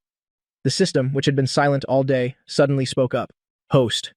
I was lazily slumped over my desk. Hearing that, I didn't even lift my eyelids. What is it? The system glanced at the empty seat in front and to the left, reminding me, Liu Ruyan has taken a leave of absence. I had no reaction. My voice betrayed no emotion. You haven't done today's mission yet. I still had no reaction. Completing the daily mission for 10 consecutive days will reward you with a mission completion card. Today is the 9th day. You can get it tomorrow. Host, don't let your efforts go to waste. Seeing the host, who just yesterday said he was interested in Liu Ruyan, give up today. The system was dying of anxiety. Electric shock punishments couldn't scare me, so the system could only resort to coaxing. I reluctantly got up. So annoying. Although I wasn't interested in the system's other rewards, I really liked the mission completion card. Moreover, the point shop limited purchases to 1 card per month. So, I, who had just lain down, stood up again and walked towards Teacher Meng's office, and very smoothly got a day's leave. On her first day of leave, Liu Ruyan treated herself to a sleep until she woke up naturally, went out for a morning jog, and walked her dog. Jiangcheng First High School, where Liu Ruyan studied, was the best public school in Jiangcheng City, a city under the jurisdiction of F City. This century-old prestigious school had a university acceptance rate that always topped the charts. Originally, with the Liu family's background, Liu Ruyan could have chosen the best, private, aristocratic school in F City. The heirs of major families were concentrated there. Not only was it equipped with top-tier teaching resources, but it was also a natural elite social circle where one could accumulate connections for inheriting the family business later on. But Liu Ruyan had been scared by all sorts of suitors since she was young. The suitors she had encountered in those years still gave Liu Ruyan goosebumps to this day. The hot transfer student in middle school confessed publicly on the basketball court, but the system's notification sound was so loud that she could hear it from outside the gymnasium. The gentle senior in summer cram school, who she coincidentally met every day, actually had to check the system's data to find out what kind of milk tea she liked. Liu Ruyan just had to think about it. If she went to that private high school, 2 out of every 5 people next to her would be suitors, and half the class would be people trying to win her over. The thought alone made her scalp tingle and sent a chill down her spine. Therefore, she carefully chose and finally selected Jiangcheng High School. At first, Liu Ruyan's choice was completely correct. She spent the first half of her 10th grade semester peacefully. Not a single suitor appeared around her. Just as Liu Ruyan thought she could spend her entire high school life in peace, I arrived. At that moment, Liu Ruyan heard me and the system in my head conversing, and her heart shattered. Liu Ruyan didn't understand. She had already hidden herself here, so why wouldn't these suitors let her go? Especially this suitor. It seemed that in his own world, he was a madman who killed without batting an eye. Liu Ruyan was even more devastated, but after her breakdown, Liu Ruyan tried to find joy in her suffering. Luckily, I was the only suitor who appeared, a silver lining in the cloud. There was no silver lining. The threat I alone posed to Liu Ruyan surpassed all the suitors Liu Ruyan had ever met, from childhood to now. What kind of good person would snap their target's neck right after arriving? If she hadn't reacted quickly enough, her neck could have been broken again. But just thinking of my ambiguous, probing gaze, Liu Ruyan felt it was coming. Liu Ruyan was walking her dog by the river, her mind wandering as she ran. When she was tired from running and sat panting on a bench, her throat was parched. It was only then she remembered she had forgotten to bring water when she went out. Liu Ruyan was regretting it when suddenly someone to her right offered her a bottle of water. Liu Ruyan was stunned. She thought it was some kind person and was about to look up and refuse. "Thank you, but I don't need it." The young man stood against the light, his fingertips gently tapping the bottle. The plastic made a crisp, clicking sound. I tilted my head slightly, looking at the girl frozen in place. I shook the water bottle. "Aren't you thirsty?" The voice was especially clear in the silence. Liu Ruyan stiffly took the bottle of mineral water and dryly said thank you. Under my gaze, she tilted her head back and drank. Ting, today's mission. Give water to Liu Ruyan. Completed. The sudden system notification sound caused Liu Ruyan, who was drinking water, to choke unexpectedly. She coughed violently. After Liu Ruyan finally managed to stop coughing, she turned her head to see me sitting next to her, teasing the dog that had been playing dead since my appearance. Liu Ruyan had a Samoyed dog named Zhang Fugi. Normally, it couldn't help but pounce on anyone it saw for affection, a true extrovert. But now, facing me, Zhang Fugi cowered fearfully under the bench. Unfortunately, its 20 kg of flesh wasn't for nothing. Even though it tried its best to shrink its presence, more than half of its body, with its fluffy white fur, was still exposed, making it hard to ignore. I playfully pinched the Samoyed's ear and said nonchalantly, "Introduce him." Liu Ruyan looked at Zhang Fugi, who was trembling in fear, and held a moment of silence for him in her heart. Asking why she didn't save him? Because she was also scared. Clearing her throat, she tried to make her voice sound normal. "His name is Zhang Fugi. A purebred Samoyed. He really likes you." Liu Ruyan lied with a straight face. "Likes me? Are you sure?" I looked at the Samoyed trembling so much under the bench that it created a blur. My tone was somewhat teasing. Liu Ruyan's lips twitched as she stiffly explained, "He's too shy. He usually doesn't let others pet him." I mercifully let go of Zhang Fugai's ear and stood up. "Is that so?" Seeing this, Liu Ruyan also stood up. She quickly pulled Zhang Fugui behind her. Seeing me, with no intention of leaving, Liu Ruyan could only persevere and ask, "Are you looking for me for something?" I looked at Liu Ruyan, the corners of my mouth lifted slightly, my tone somewhat wicked. "I heard you took sick leave. As your suitor, I naturally had to come see if you were really sick or just intentionally avoiding me." After saying that, I suddenly moved closer to Liu Ruyan. The distance between them was suddenly shortened. Liu Ruyan could even smell the nameless cold fragrance on me. Her pupils contracted violently. She instinctively stepped back, only for her calf to hit the bench behind her, making her almost fall. Liu Ruyan hurriedly placed her hand on the armrest of the long chair to steady herself. "It's too close." The distance between them was too close, recalling his face suddenly magnifying before her eyes. Liu Ruyan subconsciously thought, I wanted to break her neck again, but her heart couldn't help but pound wildly, but besides being scared.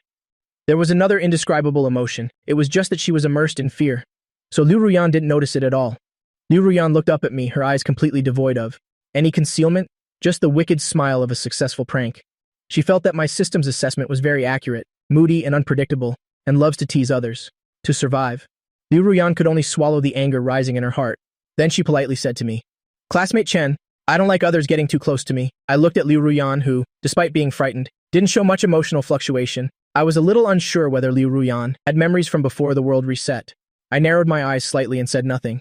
I began to seriously consider whether I should kill Liu Ruyan one more time. I didn't believe a person who had died twice wouldn't reveal even the slightest flaw. Liu Ruyan keenly sensed the increasingly dangerous aura around me. Alarm bells rang in her heart. Damn it, where did she provoke this madman again, without having time to think about where she went wrong? Liu Ruyan immediately tried to remedy the situation. "I didn't mean to blame you.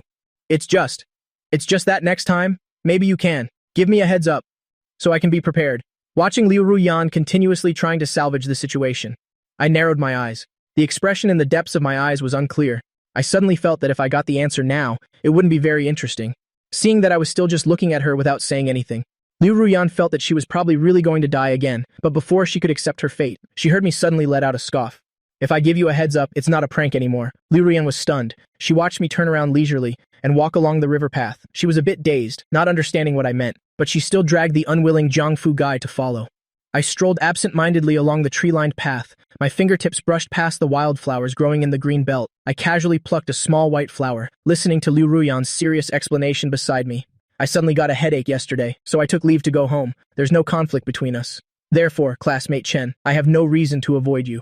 After explaining, Liu Ruyan glanced at me nervously. Veins popped on the arm holding the dog leash, dragging along Jiangfu Gui, who was throwing a tantrum and refusing to walk behind her. I hummed softly. It was unclear whether I believed her or not. I held the small flower up to the sunlight to admire it. The pure white petals had a translucent, glossy edge. There was still morning dew on the stamen. I leaned over and offered the flower to Liu Ruyan. "Want it?" This sudden action left Liu Ruyan stunned on the spot. Sunlight filtered through the nearby willow branches, casting tiny specks of light on her face. I noticed her eyes tremble unnaturally. "Weren't you sick?" I deliberately drew out my tone. "Just consider it a get-well gift." Liu Ruyan stared at the small white flower, gently trembling in the morning sun. She reached out her hand. Her fingertips were just about to touch the edge of the petal. Before she could finish her word, my wrist suddenly flipped deftly, avoiding Liu Ruyan's fingertips, and in a flash, I had tucked that small white flower behind her ear. The feeling of her hair being gently brushed aside made Liu Ruyan's whole body stiffen. Her mind went blank. I took half a step back to admire my masterpiece. The morning breeze blew past. The small white flower trembled slightly by Liu Ruyan's ear. The usually cold and distant top student, at this moment exuded a surprising bit of innocence. I thought to myself, it really suits her. When I saw this little flower, I already felt it would suit Liu Ruyan. I happily turned and continued walking, waving goodbye to Liu Ruyan as I walked. The river breeze carried my last words to Liu Ruyan's ear. "See you tomorrow, Liu Ruyan." Liu Ruyan stood frozen on the spot for a long time without reacting. My action just now was too fast, so fast that she thought. Her neck was about to be broken again. The blush on her face after I left drained away at a speed visible to the naked eye. Liu Ruyan subconsciously reached up to touch her neck and accidentally touched the small flower by her ear. She plucked the small flower off, then looked up with a complex gaze at my retreating figure and cursed psycho in her heart. After this incident, Liu Ruyan was no longer in the mood for a run. She casually tossed the small flower into the bushes by the road and dragged the trembling Jiangfu Gui home. Once home, she handed Jiangfu Gui over to the maid and collapsed limply onto the sofa. "Can't fight him. Can't escape."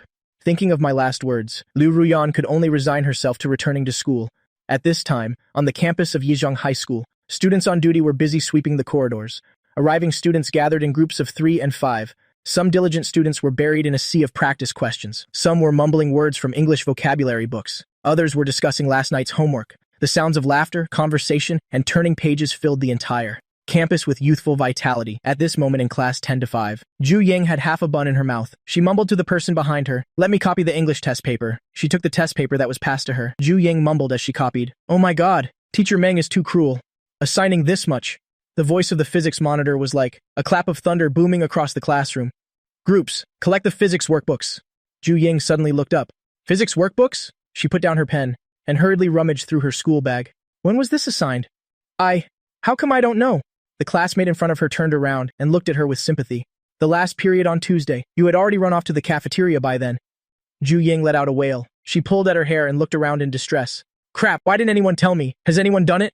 Someone, save me." Seeing that the group leader was about to collect from her desk, just as Zhu Ying was in a complete panic, a workbook landed on her desk with a thud. Pages 78 to 80, don't copy it wrong. Along with it came Liu Ruyan's cold voice. Zhu Ying suddenly looked up and saw Liu Ruyan standing beside her, having just put her school bag down and was organizing her things as if she had met her savior. Zhu Ying finally managed to finish copying in the last second before the group leader lost patience and handed it to the group leader. Seeing the group leader leave, Zhu Ying breathed a sigh of relief. She didn't want to be called out for criticism by that strict physics teacher. Only then did Zhu Ying leisurely copy the English test paper. Seeing Liu Ruyan back after taking just one day off, she asked curiously, "Ruyan, you're back already after just taking a leave? Did your mood improve that quickly?" Liu Ruyan was flipping through her Chinese textbook, silently reading the lesson. She glanced at Zhu Ying and answered with a faint smile. "If you don't speak, no one will think you're mute." Just thinking about last night, when she had nightmares one after another, Liu Ruyan's heart was filled with bitterness. If it weren't for him, do you think I really wanted to come back? Liu Ruyan had accepted her fate. The worst that could happen was just death. After all, it's not like she had never died before. When this thought emerged, Liu Ruyan was surprised to find that she was unusually calm. If she couldn't escape me, then she would just let things be, as long as she cooperated with me to complete the daily tasks, and didn't actively provoke me. It was actually quite peaceful. Liu Ruyan thought, trying to find joy in her bitterness. Compared to the previous strategists, my methods could be said to be simple. There were no carefully arranged accidental encounters, no fake gentle traps. I was even too lazy for the most basic disguise, just brutally straightforward threats, which, conversely, saved her the effort of guessing. She didn't have to wake up every day, wary of being drugged through her food, didn't have to encounter all sorts of accidents outside, didn't have to get kidnapped for various reasons. A self-mocking look flashed in Liu Ruyan's eyes. She glanced at me, sleeping with my head on the desk. My blatant threats, on the contrary, made her feel a strange sense of security. Zhu Ying looked on, completely bewildered, at her best friend who suddenly seemed so world-weary. She had no idea what she had been through in just one short day. Liu Ruyan looked at Zhu Ying's clear, naive eyes and let out a sigh. She raised her hand and patted her friend's shoulder, as if she had seen through the vanities of the world. "You would understand." The corner of Zhu Ying's mouth twitched. "Psycho." In the blink of an eye, it was afternoon. For the third time, Liu Ruyan's gaze darted towards my seat in the bottom right corner. The evening sun filtered through the gaps in the curtains, casting a streak of golden light on my desk.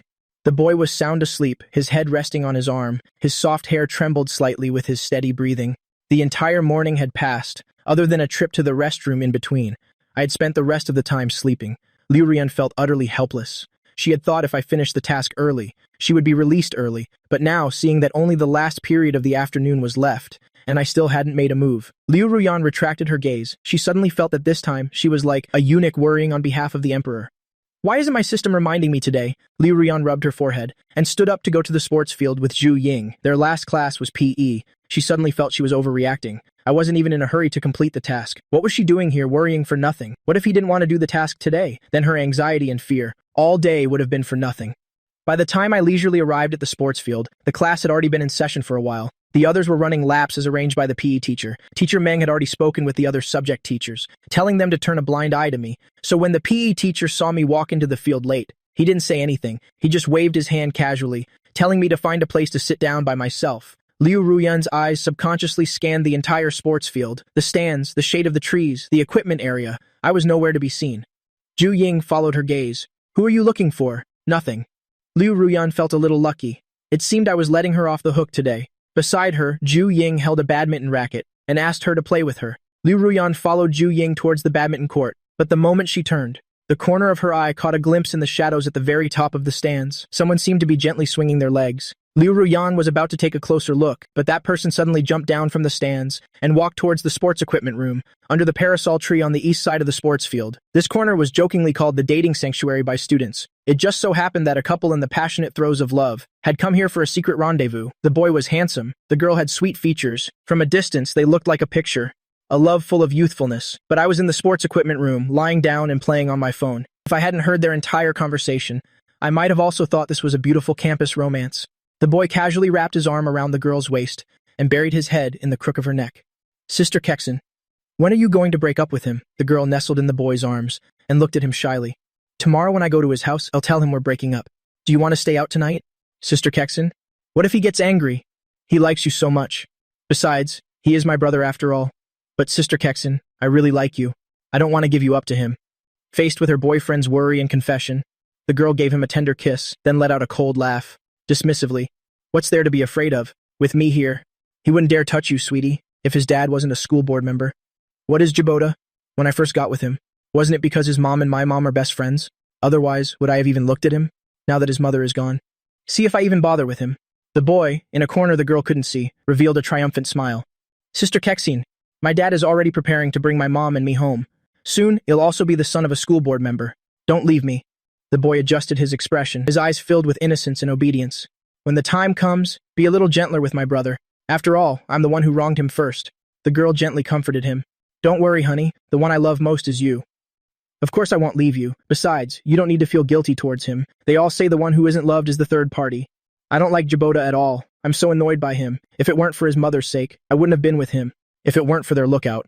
Suddenly saying someone was coming, the two of them almost went all the way. After the two adjusted their clothes and left, I emerged from behind the curtains. Hearing that boy mention Jibota, a figure appeared in my mind, locked in the bathroom, slapped, forced to drink dirty water, kneeling on the ground and forced to bark like a dog. Jibota's bullying of the original owner was even worse than Xiao Jibos. I took out my phone to search for information about Jibota. A moment later, the information that little couple just talked about all appeared on my phone.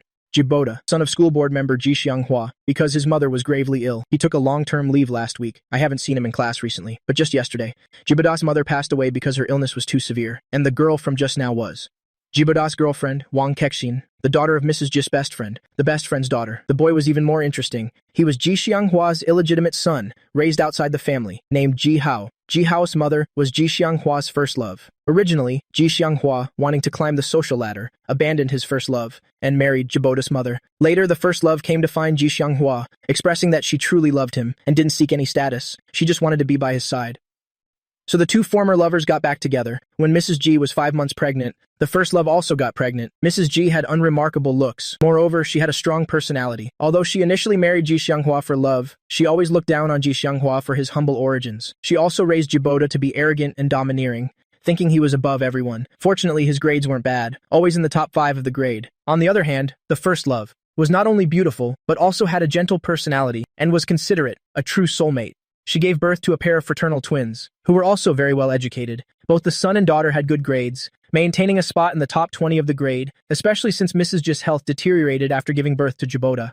She couldn't have any more children. Ji Xianghua became more and more impatient with Mrs. Ji and Jibota. I narrowed my eyes and continued to scroll. No wonder Ji Hao said that. This time when Mrs. Ji was hospitalized for a serious illness, Ji Xianghua appeared worried and heartbroken on the surface, but he ran to his first love's place as soon as he left the hospital. He didn't even go home. He even promised his first love that as soon as Mrs. Ji died, after some time he would bring her and her children home to reunite their family. And this first love of Ji Xianghua was not as simple as she appeared. Mrs. Ji's illness was originally treatable. She could even communicate normally the day before yesterday. But the first love disguised herself and secretly went to see Mrs. Ji behind Ji Xianghua's back and directly told Mrs. Ji everything about her and him having children together. A competitive person like Mrs. Ji. How could she accept her husband secretly behind her back? Had been keeping a mistress since they just got married. She was so angry that she went straight to the emergency room. Although she was saved afterwards, she remained in a coma. Until last night, due to a nurse's negligence, her condition suddenly worsened, and she passed away without timely treatment. My fingertip paused on the screen. My gaze fell on the cause of death for Mrs. Ji. The diagnosis report clearly stated rapid multiple organ failure, cause unknown. The corners of my mouth slowly curved up. A meaningful smile flashed in the depths of my eyes.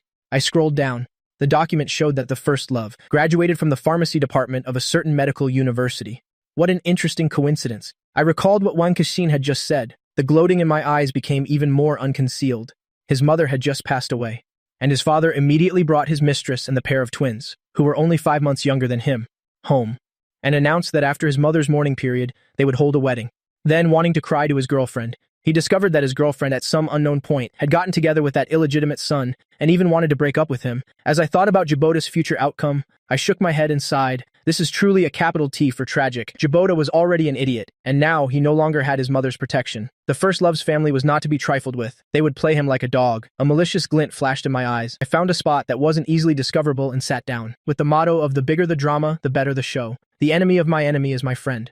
I took some time to find evidence of Jibota's usual bullying of classmates and every instance of cheating. I packaged it all up and sent it to Ji Hao. This kind of troublesome matter. According to my personality, I would usually be too lazy to bother with. But, you know, people, when it comes to causing trouble for others, especially those they hate, are never afraid of trouble or fatigue. After finishing these things, I smiled with satisfaction, seeing that Jihao had received these things. He immediately sent a message. Who are you? How do you have these things? I replied to Jihao cheerfully. Don't let me be disappointed. Jihao, on the other end, replied very quickly. Although I don't know who you are, but thank you. I will make these things achieve their greatest value. I looked at the reply and smiled without saying anything. There were 10 minutes left until the end of school. Liu Ruyan thought about how she hadn't seen me for the entire class, and today was about to end. Looks like I'm not coming to find her today. She let out a long sigh of relief. The tight string in her heart that had been taut all day finally loosened. But within this feeling of relief, as if a great burden had been lifted, there was inexplicably a hint of indescribable loss mixed in, making one feel inexplicably irritated. She felt that there might be something wrong with her. Liu Ruyan was lost in thought in the restroom. As soon as she walked out, she heard a few voices. The content of the conversation made Liu Ruyan freeze. How is it? Did you get the key? Of course. Let's go meet up first. Qiangzi is keeping watch over there. He said. Chen Fan hasn't come out yet. The one who got the key is Hu Minghui from Class 6, a gifted sports student. The other male student talking is also from Class 6, named Liang Wen. And the male student who is just keeping watch for me is Pengming Qiang from her class. These guys are all Xiao Jibo's sworn brothers. They are the ones who usually, along with Xiao Jibo, bully me. Liu Ruyan furrowed her brows tightly. Should I go warn him? She doesn't have any way to contact me, none at all. Besides, they don't seem to be close. It would look very strange for her to suddenly run over there. After some hesitation, Liu Ruyan decided, forget it. Such a clumsy trick surely can't trap him. When the time comes, it's not even certain who will be taught a lesson. What is she worrying about for no reason? Liu Ruyan convinced herself internally. But on the way, her mind was filled with Hu Minghui and Liang Wen's conversation. Even though she had already decided to ignore it. When she saw that Zhu Ying was on duty today, and it was Zhu Ying's turn to return the sports equipment, Liu Ruyan, as if possessed, suddenly took the equipment, told Zhu Ying to go home first, and said she would return it for her. Consider it a way to repay Zhu Ying for buying her a drink earlier. Liu Ruyan explained it like that. Right, she was just repaying Zhu Ying. Warning me was just incidental. Unaware, Zhu Ying looked touched, and directly called her godmother. But besides being touched, she was also very suspicious. Since when had Liu Ruyan become so enthusiastic? Liu Ruyan carried a basket of sports equipment across the sports field. Many classes were already gathering, preparing to be dismissed. As she got closer to the equipment room, she deliberately lightened her footsteps and looked around. The one who was supposed to be guarding the equipment room, Pengming Qiang, was nowhere to be seen. The iron door of the equipment room was ajar, creaking softly in the evening breeze. Liu Ruyan pushed the door open with her shoulder. The mixed smell of rubber and dust hit her face. Under the dim light in the equipment room, Liu Ruyan placed the equipment basket on a mat. While arranging the equipment, Liu Ruyan searched more than half of the equipment room, but couldn't find me. Seeing that there was indeed no one there, she inexplicably let out a sigh of relief. As she thought about the foolish things she had done on impulse, a flash of anger appeared in her eyes. Getting myself worked up over nothing, she was about to leave, but just as she turned around, a voice echoed from behind her. Are you looking for me? Liu Ruyan's pupils constricted slightly. Her heart skipped a beat. She abruptly turned to look towards the source of the sound. In the back right corner of the room, next to the window, the curtain was lifted by the evening breeze and then fell back down, like a stage curtain slowly being drawn. I was half leaning against the windowsill, my figure appearing and disappearing. The corner of my mouth was raised in a faint curve, a careless smile hanging on my lips, but it didn't reach my eyes at all. Liu Ruyan swallowed nervously. She somewhat regretted meddling in other people's business, but since she was already here, Liu Ruyan still prepared to tell me what she had heard. Just as Liu Ruyan opened her mouth, she saw me signal for her to be quiet, looking out the window. Seeing this, Liu Ruyan took a step back, hiding herself in the shadow of the basketball hoop stand. She saw that the equipment room door, which had been ajar, was suddenly slammed shut by a hand, making a loud noise. At the same time as the sound of a key locking the door from the outside, there was the malicious laughter of 3 people outside, mixed with the thudding sound of shoes kicking the door. Pengming Qiang's hoarse voice came through the iron door. Chen Fan, don't you like hiding in the equipment room? He'll let you stay in here to your heart's content. Weren't you so arrogant back then? Liang Wen's shrill voice followed immediately. Xiao Jibo's head is still wrapped in bandages. You must be pretty pleased with yourself, huh? Another hard kick. The door frame shook and dust fell everywhere. You still dare to hit people? You're really asking for a beating. Weren't you so good at taking it before? Hu Minghui deliberately leaned close to the door, his voice sinister as he lowered it to threaten. I heard this place used to be a graveyard. Aren't you mentally ill? I wonder if a psycho is afraid of ghosts. Ha ha ha. Just you wait. I'll video call Xiao Jibo. Let Xiao Jibo see if Chen Fan is still hiding. I know you're in there. Get out here. Pengming Qiang took out his phone to call Xiao Jibo, then he kicked the iron door again. Although he went to the restroom just now, it was less than 3 minutes in total. I'm sure he hasn't left. The arrogant laughter of the 3 people outside was especially piercing. I heard them screaming, as if they wanted to tear the sky apart. Pengming Qiang's arm, bizarrely, hung from the windowsill at a strange angle. His phone fell to the ground with a thud. On the screen was Xiao Jibo's dumbfounded, terrified face. Hu Minghui and Liang Wen then snapped out of their daze, fumbling to pull Peng Mingqiang by the shoulders. As they pulled, the broken arm scraped against the window frame, making a hair-raising sound. By the time they finally managed to pull him out, Peng Mingqiang was already pale from the pain. That arm dangled limply, like a dead snake. Inside the equipment room, I calmly picked up the phone. The cold light from the screen shone on my face. The smile on my lips sent a chill down Liu Ruyan's spine. Xiao Jibo. I lightly tapped the screen, my voice eerily soft. Do you want to die that badly? Hu Minghui stared at Peng Mingqiang's broken arm like a furious beast. Chen Fan, he'll kill you today. With that, he was about to open the door and rush in. Liang Wen held him back tightly. Huizi, don't be rash. He's deliberately provoking you to open the door. He lowered his voice, his eyes dark. He's locked inside now. He can't escape even if he had wings. We have plenty of ways to deal with him. What's the rush? Hu Minghui's breathing gradually calmed down, the corner of his mouth twisted into a ferocious curve. Thinking of what they had brought with them, you don't know what's good for you. Just wait till you're drinking my piss. Hearing their threats, I paid them no mind. I just propped the phone up by the window so Xiao Jibo could clearly see the situation outside. In contrast, Liu Ruyan looked at me with worry. She also thought I wanted to provoke them into opening the door, but that would be too reckless. After all, they couldn't get out right now. If Hu Minghui and the others were a bit more extreme, like splashing gasoline inside or something, she then saw me walk to the door and slowly take out a key to unlock it. Ding. Universal key used successfully.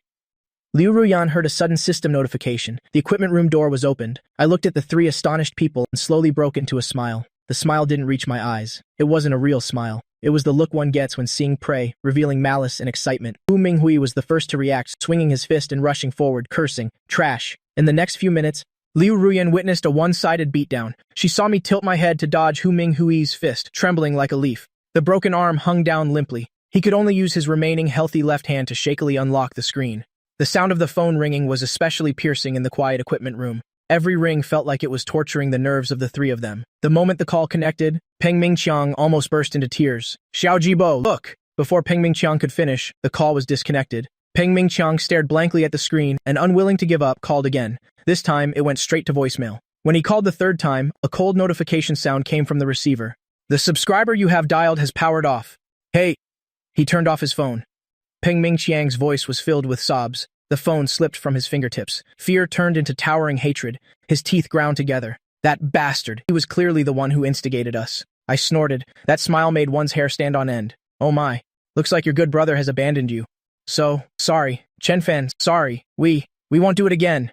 Seeing that they couldn't rely on Xiao Jibo, Hu Minghui cried and apologized. Liang Wen and Peng Mingqiang also begged for their lives.